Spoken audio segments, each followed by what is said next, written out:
There are many historical events that have led to the professional development of the counseling profession, but the one that seems to have led to the biggest impact on the treatment of clients was the passing of the National Mental Health Act of 1946 and the establishment of the National Institute of Mental Health. The NIMH was established to expand care and establish mental health clinics at the national level to give more humane mental health care to those who are mentally ill. Prior to this act, there was mass institutionalization of mentally ill patients and rather inhumane treatment options born out of misunderstanding and lack of funding.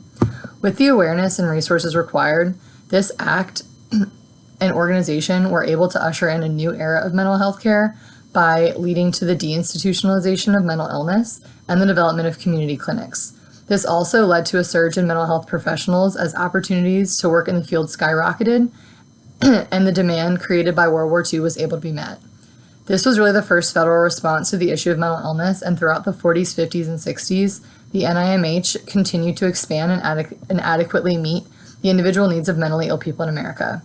The current mission of the NIMH is to generate research to fulfill 4 objectives: define mechanisms of complex disorders, chart mental illness trajectories to determine when, where, and how to intervene, strive for prevention and cures, and strengthen the public health impact of NIMH-supported research. Their focus has moved from symptom-based diagnostic criteria to researching things like genomics and social factors to provide precise characterization. They have had a major hand in the development of psychotropic drugs for depression and bipolar disorder,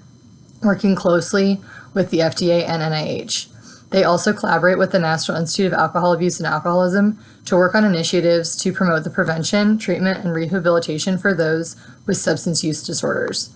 There were many contributing factors to the growth of the mental health field, but this act not only increased the awareness of the issue on a national scale and created systemic changes in funding and how professionals within the field operate, but it also created a paradigm shift in how counselors viewed the mentally ill.